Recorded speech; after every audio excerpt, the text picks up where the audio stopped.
Luke Hendrickson, welcome to the Churchfront podcast. Thank you, Jake. Thanks for having me. Dude, thanks for having me in your studio here in Redding, California at Bethel Church, behind the stage. We are in the official broadcast studio of the GOAT, the greatest of all time, broadcast mix engineer, Luke Hendrickson. So thank you for having me here. Really excited to be here. And if you guys are listening to the audio form of this podcast, we do have a video form of it as well on the YouTube channel. And you'll be able to actually see what I'm talking about here being in the studio. And you'll also see another video we plan on making with Luke where he kind of gives us a little bit of a studio tour. He's going to show us his portable broadcast rig. It's going to be a lot of fun. So make sure you guys check that video out. And in this video, though, in this interview, I want you guys to hear a little bit more of the story behind the man, the myth, the legend. Legend has it, he just came out of the womb, just ready to start mixing for broadcast and building templates and creating these great resources. Kind of the legends kind of goes that way. But you'll hear the truth of it today. I want folks to hear your story, and then I think it'd be fun to just hear your insight on this topic of mixing for broadcast. So many churches are needing to do that right now, learning that it's not really just as easy as just pulling an aux feed from a board and throwing it into their streaming software. Like, there's a lot more that can be done to improve it. So I'll ask some questions around that. But more particularly, I like to always ask people who are just really good at a certain field, like, what are the most common mistakes that you are seeing, or in this case hearing, when it comes to broadcast mixes? Because probably you've seen a lot of those floating around your Facebook feed, and it's like, man, if they could just tweak this or that, like, this could make that like really significant impact on improving it. So that's kind of the agenda for today's interview. So let's go ahead and dive in. Tell us, where did it all start? Where did it all start, Luke? Like, when did you dive into really discovering that this is something that you love doing? Sure. It started out as a hobby. My parents are worship leaders, and I grew up as a homeschooled kid. So, we had a lot of additional free time to be able to explore our hobbies, and music was a very quickly discovered hobby that I really enjoyed. So maybe 8, 9, 10, 11, I was dabbling in music with piano and drums and guitar and stuff like that. And then maybe mid-teens or so, it was 1995 and 6, 7, 8, something like that. And we had some software that we found that allowed you to record multi-track audio. So you could do a passive piano, a passive drums, a passive guitar, and then another passive vocal. And that idea of layering sounds together without tape, because tape was expensive and hard to use, was just revolutionary to us. And so, homeschool farm kids, what else are you going to do? This is like the greatest thing you could do besides building a tree house, which is still pretty fun. So I just spent so much of my time developing that hobby. And you do it for several years, and your friends start to hear some demos that you do. And your friends say, "Can you help me?" And so then they would say, "I'll give you $100 if you do a demo for me." And at the time, $100 is a big deal. And so, and there wasn't a lot of competition in that region to fight against. And so, living with mom and dad, we lived rent free. And so you would put that money right back into more gear, which at the time we had like a Radio Shack microphone and a Walmart computer. Like, it was cheap stuff. But you roll it into some gear, you get another microphone, you get a different preamp, and my brothers and I, we worked on this together. My older brother Marcus, my younger brother John, and having that kind of synergy between all of us, all playing different instruments, all bringing a different skill set. We had a little home studio in my parents' basement, and so that growth development time was an accelerated time because it was just so focused. And then in the late 90s, we moved to Kansas City, Missouri, and there's a ministry there called the International House of Prayer. And our family joined it, and we were able to participate in what was going on there, which is 24 hours a day, 7 days a week, worship and prayer, nonstop, which required a lot of people to pull that off. This is not, they're not just playing CDs or something in the background. It's real people. So you had hundreds of musicians and singers leading worship there and playing there, and a lot of songwriters. And those songwriters wanted a platform to be able to release their songs. And so my brothers and I, we were able to exercise that hobby and be a resource to people, those songwriters that were wanting to get their songs out. And so it was just a great time of learning, a great time of growing in not just music production, but also in relational dynamics and business stuff, and growing in the Lord and learning how to write songs, all that stuff. It's just, there's so many facets involved with that, which is beautiful. And then about 10 years ago, I was invited to come out to Bethel and help Bethel Church, Bethel Music with their audio production. And my heart was already being fed from the message coming out of here at that point. So it was an easy yes for me. And so I've been here ever since. So now I lead the broadcast audio for the ministry and help play and produce and mix their records. I play keyboard as well. And it's been great. Found my wife about 7, 8 years ago. And she is involved here at the church and doing event management with Bethel Music and stuff. So it's been a lot of fun to be able to partner with her along this journey, being able to host worship encounters for people, not just here locally, but abroad. It's been great.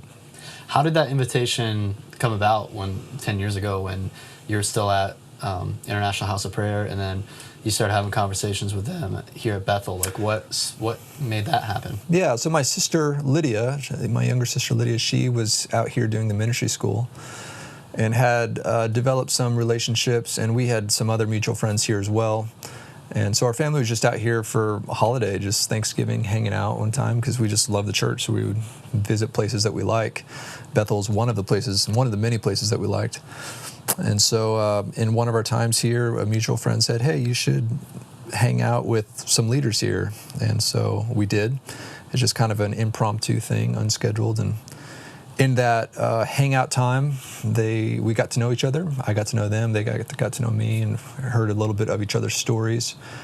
And at the time, the ministry here was growing very quickly, and they were needing a lot of help with production.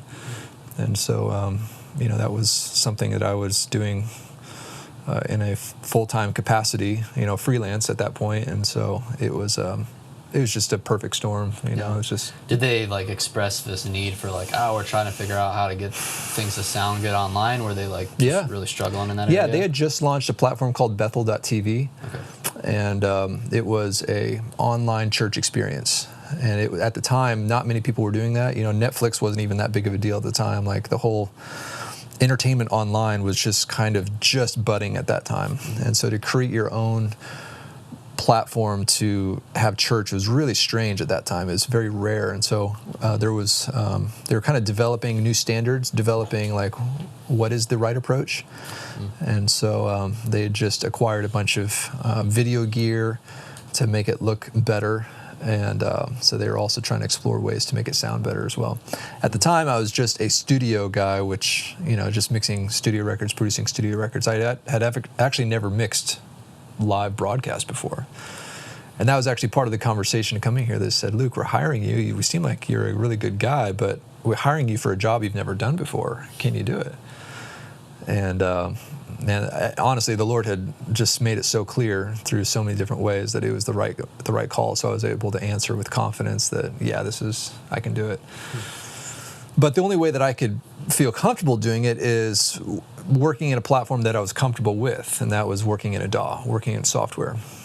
To mix on a console to me just felt like, why would you ride a semi-truck when I don't really need all that cargo? All I want is to move me, so I'm going to jump in this little car or motorcycle and I'll get there way quicker, kind of a thing. And so coming here is just out of necessity, really. I figured out how to live broadcast in a DAW. And, it's, number one, I was very comfortable with it, but number two is I felt like I had way more flexibility and power in that way. Because every plugin manufacturer in the world was accessible in one unified area without needing to buy accessories here and wave servers here and UAD servers here. And it's might as well just put it all into one box and I've got it all right there. It's very portable. It travels in a backpack. And so it was kind of a real big experiment at the time.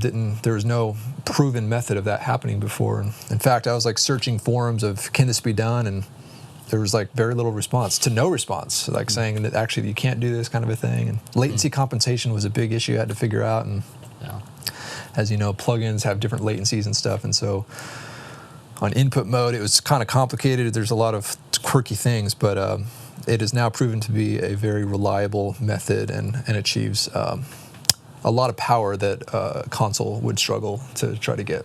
Yeah. So, kind of diving into the more details about mixing inbox versus using a console and your kind of more traditional route to it. A lot of people do, like when they hear that idea, they're like, but how is that stable? Is that going to fail on you? So from someone who's been mixing in a box for a very large audience for multiple years now, how many times has it just like randomly failed on you at all? And then and then talk to us about like how do you optimize it to not? Because obviously it's been reliable enough for you to stick with it. Yeah. That's what you do today. Yeah. So we've been mixing in a DAW for 10 years now. And I would say it crashes about as often as a console crashes. We use Digico consoles here, and no dissing against them, but we've had our Digico consoles / our Waves servers crash several times in those 10 years. And I think our DAW has probably crashed that same amount of times. And almost every time it's user error, where it's you upgrade a plugin without properly doing a burn-in test or without properly testing it. And so I am a huge advocate for being the last person to upgrade anything as far as software goes. So when you find something stable, I'd rather have a stable product than the latest, greatest product. And so was your Mac on like OS Lion or something like that? Yeah. Well, up until 2 years ago, we were running a 2009 Mac Pro, actually just a year and a half ago or something like that. And the computer was nearly 10 years old, and we were on Mavericks maybe or something like that for a long time, for almost 10 years we were on that. And so why did I not change? Because it never crashed, ever, for 6, 7, 8, 9 years or something like that. It was amazing. But then we got to the point where there is that point where, okay, we've gone so far that there's all these walls that you're hitting software and hardware-wise. So that's when you bite the bullet and do an upgrade, but do it all at once. Don't just try to do like upgrade 6 months, upgrade 6 months, upgrade in 6 months, because then you're setting yourself up for too many links in the chain to fail. And so about a year and a half ago or so, maybe 2 years ago, we did this guy, which is an iMac Pro. And I spent a good 5 days, and it required all 5 days to get all the hardware and software bugs sorted out. You're doing every version of the software, older and newer versions, and you do like a 2-hour burn-in test. Did it crash? Yes. Okay, we have to switch out to this hardware unit or this software unit to get it right. And man, it's been rock solid since then. Yeah. So it's just properly burning in your upgrades. That's the biggest mistake I think people are gonna make. Okay. By not doing that. Yep. So the specs on the iMac Pro, of course, it's decent, right? Is it an 8-core, 12-core processor? This is the base model. Okay. Yeah, it's the base iMac Pro 2017. Okay. But again, the same exact show ran on a 2009 Mac Pro. Yeah. So that thing is 11 years old now. Yeah. And it was flawless. And it was only like 25% CPU utilization, so it had plenty of headroom. So when you're looking at that CPU utilization, and it shows you in Pro Tools, Yep. It shows you in Ableton, any other DAW you're using. So what's too much CPU utilization? I mean, obviously you get 100% to work with, right? But like when you're using a DAW, if that's all that computer is really having to run, where do you want to be? Yeah, audio is easy. Video is hard. Okay. I think video guys would all understand this. If you're trying to render a video, you're going to be spending a lot of time on that render process. Audio is so easy.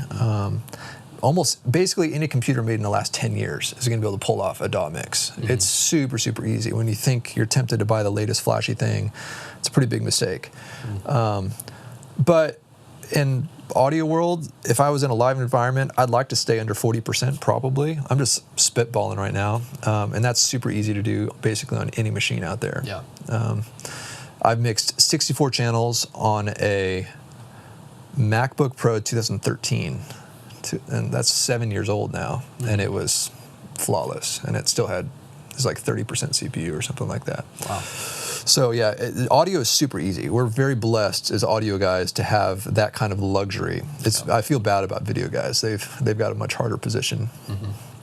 But mixing in a DAW, because I've seen this question before too, is like, well, if I can mix in a DAW for broadcast, why can't I just do it for the live venue?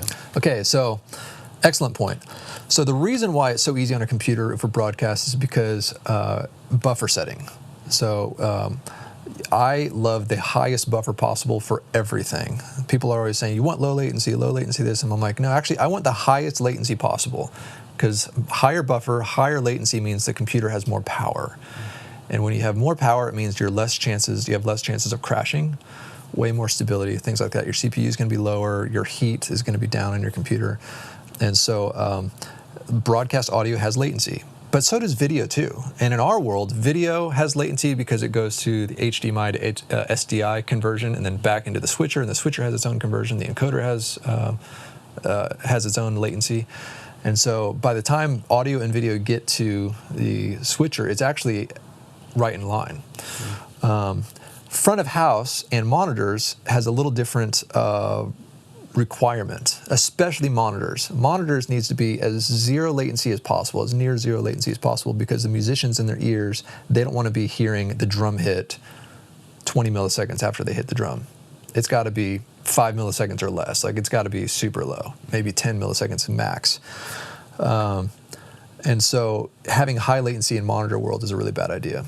And so you see front of house guys use Pro Tools. Our front of house guys use Pro Tools sometimes. You can run it as an insert through what's called a UB MADI device off of our Digico consoles. It goes right into Pro Tools. You can use any plugin made from anybody, and it gives you unbelievable flexibility. But it requires them to run their buffer setting at a low buffer setting, which really taxes your CPU a lot. And so you're going to be right on the edge of crashing all the time. So it's currently not a best practice to do a lot of channels that way. You can maybe do, I'm just guessing, like 5 to 10 channels or something like that. But to do all 64 channels on a super low latency thing, that would require a pretty high system requirement. Because that's what we're paying for in these nice digital consoles, is that like instant processing in the hardware that like it doesn't, with virtually zero latency. Yep, right? It's very low. And that's where I get excited about the world of like using these servers, like the Waves servers, to start mixing and having those solutions. Do you think that's the future of like where things are going, even for live sound, like switching over to? Because to me, it seems like the hybrid of best of both worlds. Yeah, I like Wave servers. I don't like their closed garden thing. You know, it's like. They're kind of open to third-party development. You know, they kind of are, but honestly, if you look at the list of who can use a Wave server, it's actually a really small list of other developers who have partnered with that. And so for what they offer, it's a good product. It's low latency, it's decently priced, and it's a good amount of plugins. But there's a whole world outside of that. Plugin Alliance is one of my favorites. It's amazing. Sound Toys is another amazing company. Antares is another amazing company. And so to be able to utilize those plugins, a DAW gives you unlimited options. It's unlimited. And so when you talk about the future of audio, I think the future is going to be a more open model. And so it's probably in line with, you know, the Waves LV1 is a big touch screen, and that's kind of like getting in the right direction, but it needs to be a little bit more open when it comes to third-party developers. And my understanding is they are open to it. It's just not a lot of people have ported over to it yet. And so if you look at the progress of consoles in general, there's one consistent thing that every console is doing, and that is the screens are getting larger. If you look at screens from 20 years ago, it was your reverb setting is hall, plate, or chamber. And then the next year it's like, oh, I have a little graphic EQ or a little parametric EQ on there, and you move up, oh, now I can see 8 channels at a time on my little screen. And it's just continuing to grow and grow and grow. So the Slate Raven is actually maybe getting in the right direction to where it's almost all screen. And you can do multi-touch gestures, and you might have everything on the screen with a bank of faders. It's going to be that simple. Is the Raven an actual? Does it do the processing, or is it just a control surface? It's a great question. I think it's just a control surface, but I'm not sure. But you use it with like Pro Tools or something. Yeah, that's right. Use it for a DAW for Pro Tools, and man, it is. I think that's going to be the future. You just look at the progress of consoles in general. It's the screen size, it gets larger, larger, larger, larger. If you continue to go down that route and then you open it up to all third-party plugins and make it easy for them to develop on your platform, that's where the winners are going to be. Got it. Yeah. So now let's talk about some of the most common mistakes you're hearing with a lot of these worship broadcasts they may be hearing. So when you're like analyzing someone's mix, like say someone comes up to you for advice, Luke, how can I make this better? What's like the top most common thing that you would find yourself telling folks? Okay, so I'm going to get a lot of heat from this one, but there's a couple things, but number one on the list is Autotune. If you don't tune your lead vocal, it's painful to listen to. And the number one argument people always come back with is, yeah, your singer should learn how to sing before they sing. I'm like, okay, even the best of the best have bad days. Mariah Carey is the best in the world, some people would argue, and she still has bad days. So what do you got to do? You got to go over there and find a tool to help them on their bad days. Your voice is a muscle. Your voice is not a binary device. It's not either on or off, which is good or bad. It's got flexibility, and if you wake up with a sore throat one day and you had a little too much dairy the night before, and you're going to have some issues. So Autotune is there to make the bad singers good, make the good singers great, and make the great singers perfect. So you're not trying to change them into somebody that they aren't. You're trying to enhance who they are. Just like a PA is going to enhance the sound of the band, just like a console is going to enhance the sound coming from that instrument. Just like your pedal board is going to enhance your guitar tone. Like, there's no difference in my mind. Everything is about enhancing what's there. Autotune is that. It enhances your vocal. And so that would be my number one thing. My second one would probably be audience mics. I think a lot of people don't value what that does for your mix. It helps the audience feel more connected to what's happening in the room. That's a big one. How do you navigate implementing audience mics without like it being too much like ambient noise or like dial? Are you putting just like, what's a rough idea of the types of EQs you would put on an audience mic or the level it would be in the mix? Yeah, I think I would look at EQ maybe last. I would probably get the right microphone and place it in the right spot. Okay. And so I'm a huge fan of shotgun microphones because they're focused. A lot of guys will just put up like a cardioid 57 or just a random condenser microphone or something, and that's fine, but those are a very wide pickup pattern, which is going to sound big, but it's also going to pick up a lot of reflections. It's going to pick up your PA, which is around you. It's going to be picking up the reflections off the side wall. It's going to be picking up the drums that are around you, the stage noise and stuff. And so I'm a huge fan of shotgun microphones because they're way more focused, more of a supercardioid or hypercardioid pattern. And it's all about signal to noise ratio. So you want to place it in the quietest point on your stage, which is generally behind the PA, up high, facing the audience. You maybe just walk around your stage, like just use your ears while the band is playing, and like, where's a good spot that the PA is not blasting into my microphone, and find a spot that kind of faces the audience. So we actually have 3 stereo sets at Bethel. We have 2 behind the PA up high. Then we have 2 downstage center right above the preacher where the preacher stands.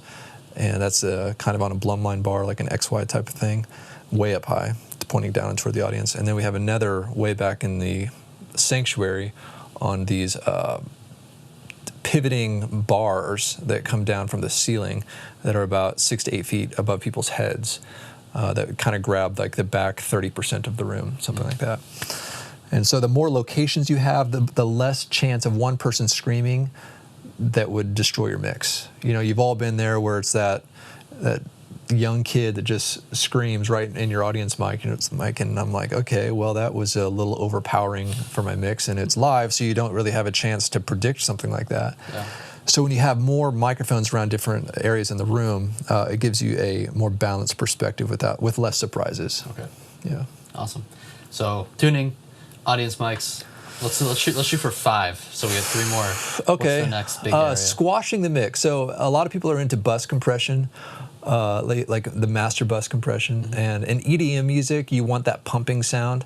But I think in a lot of streams I've heard a slammed master bus, and it's just ridiculous. It sounds so fake and so distorted. That's probably one of the most common things I've heard besides those two. I actually use zero master bus compression, none at all, and I have a hard limiter, which is kind of a compressor, but and that's only being touched like 1 or 2 dB or something on the loudest points. So I would say trying to create a mix that breathes more, that doesn't pump, that doesn't sound distorted, that's not hitting this kind of cap on it. Okay. And you leverage that through compressing individual channels a lot more than just doing it on your master bus over there. Okay.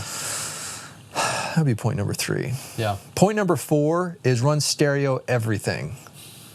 Too many people are running mono keys, mono tracks, mono drum overheads, mono guitar amps. What's the point? You know, it's like we've got 2 ears. We hear the world around us in stereo. There's nothing in the world that is naturally mono. It's like it's very hard to fabricate true mono in a natural environment because everything you hear, even if it's one item, you're going to hear the reflections off whatever it is around you. So the idea of having a mono thing hit you is actually very unnatural when it comes to just like how human anatomy is and how like the earth works. We hear in stereo is how we're naturally supposed to be hearing things. And so the idea of doing a mono overhead or a mono guitar amp or a mono keyboard output, I'm like, it just feels so wrong. Yeah. And it makes your mix sound very lifeless and flat. And so if you run out of channels, I would rather spend the money and get more channels. You know, it's worth it to me. You know, it's I think a more immersive experience is going to engage the heart. You know, our goal here is to create some kind of encounter that is art, is beautiful. If we're made in the image of God and He loves beauty and He made the earth and it's super gorgeous, then we're supposed to be created in His image. We're supposed to also create beauty and create art. I think we are called to create art that unlocks the heart, and a lifeless audio image does not unlock my heart. It doesn't create some kind of inspiration that makes me want to just like engage in that way. So make a beautiful opportunity for people to encounter the Lord in, and make it without distractions. You don't want to be distracting people with things that are weird or ugly or something like that, you know? Yeah, and some budget-conscious ways to be able to get to a point where you can run more things in stereo. Let's take your keyboard and your tracks. Like, by now, a lot of folks are using software like MainStage or Ableton to run both or either of those things, right? And if you kind of move away from like typical audio interfaces that are the outputs for your sound for your tracks rig or keyboard rig, and you start using digital networking like Dante or Maddie, like then you're not going to be so limited in channel count of like how many signals you can get from that device to your mixing console, or in this case, you know, Pro Tools or Ableton or Logic that's running your broadcast template. That was a huge helpful thing for me, or another unseen benefit of switching over to something like Dante. That's like, wow, like now I just have I'm not restricted by this 2-channel audio interface. I don't have to buy a 12-channel audio interface or whatever it is on stage. Like, you can just do it all virtually. And then even with guitar rigs, like, that's what's so great about the Helix, the HX Stomp. Like, they have stereo outputs already pretty much built into them. So it doesn't necessarily mean, we gotta go buy a second guitar amp. If you can, do it, mic it. But there's ways to, like, more affordable ways to still be stereo and have that, like, stereo image. So that's good. All right, so we got time for one more. We talked about tuning, audience mics, not overdoing compression, making sure you have stereo. What's number 5? Okay, number 5 would be having your band going back and listening to themselves. / worship leaders, singers going back and listening to themselves.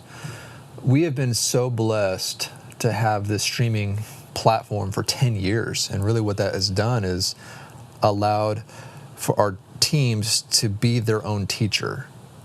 You don't have like this bad guy barking at you, telling you what you did wrong every day. Nobody wants that. People, they want, they know where their weaknesses are. And all you have to do is go back and watch yourself. And you're like, oh, well, I could have maybe lingered there a little longer. There might have been a nice little moment in that spot. Or you go back and like, hey, that spontaneous chorus is quite nice. I'm going to turn that into a song. And then you've got a worship song out of that spontaneous moment. Or you go back and you say, man, I did a lot more drum fills than I realized I did. Or I sped up every single time I did that drum fill. Whoops, I didn't even realize I did that. And so, yeah, number 5, which is our last one, I think, is every team member should go back and listen to what happened. Yeah. Not just to learn what you did wrong, but also to learn what you did right. Mm-hmm. And it takes the dictator bad guy element out of it. Nobody wants that. When you're trying to pour your heart and soul out to the Lord in a creative, vulnerable environment, I just don't like that kind of model. Yep. Golden insight right there, folks. Yeah. So tell us more about the resource that you have for churches out there who want to start mixing in a DAW, but they're kind of new to the whole thing, and especially when it comes to actually, because it's one thing to like just get the connections right and get all the things, like all the signal flow up and running properly, but actually dialing in the mix is a whole another issue too. That's right. So tell us about the template that you guys have available. Yep.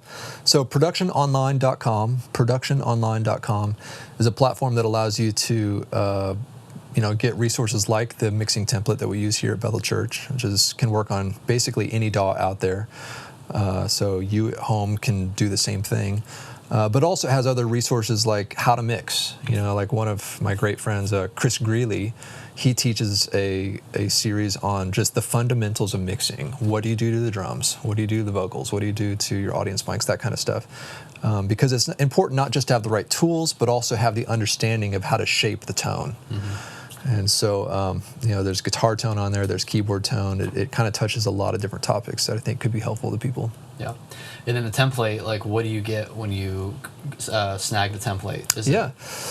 So it is a pre-arranged template that allows you to plug in your own worship service into this software, into a DAW of your choice. And it kind of has a tutorial video in there that walks you through how to run it. It also includes audio files from a service here at Bethel Church. So you say, hey, why are my drums not sounding right? Well, the audio files that come with the template allow you to solo things out. And you say, okay, here's a good bass tone, here's good guitar tone, and here's my target that I'm actually reaching for. It also comes with kick and snare samples so that you can live, real-time replace your drums. If you're not happy with your kick or snare sound, you can blend those in or replace them altogether if you like. Tools like Autotune, things like that. So I think it's been a very helpful resource. We've seen a lot of great testimonies coming from it, mm-hmm. And we're developing one that requires no plugins, no third-party plugins at all. So it can be completely stock plugins, which allows your entry-level people on a really tight budget to be able to jump in on something like this. Yeah. Yeah, because you have to, when you're going into the DAW world, keep in mind there's the cost of the DAW itself. So Pro Tools was start at like $25 a month. It has a free version, but I don't think that's really functional enough for what we have to do. I think the bare minimum is like the $25 a month for Pro Tools. For Ableton Live, I'd say standard version, which is one-time fee of $450 or something like that. Ableton has like super generous free trials too as well. That's why I'm a little biased towards Ableton, but your guys' template, you have an Ableton version for it, right? Yeah, so we have Ableton, Studio One, Reaper, Pro Tools, Logic Pro. Yeah. Logic is probably the most accessible one because it's $200 and it allows you to do, it's kind of complicated, but your input interface can be separate from your output interface. So if you wanted to do like Dante in through an Ethernet port, and your output could be like a USB interface. It's kind of local right there. Ableton can too. Yeah, Ableton can as well, and Studio One can do that. Yeah. Pro Tools cannot unless Why doesn't Pro Tools do that? Bro, I've got a lot of beefs with Pro Tools, man. I don't understand. Now it's a love-hate relationship. Yeah. I use it. We mix all the records on it. It's the best. Yeah. But there's a bunch of little things like that that are they kind of test your patience. Yeah. Yeah, it's frustrating. That was Val's for me.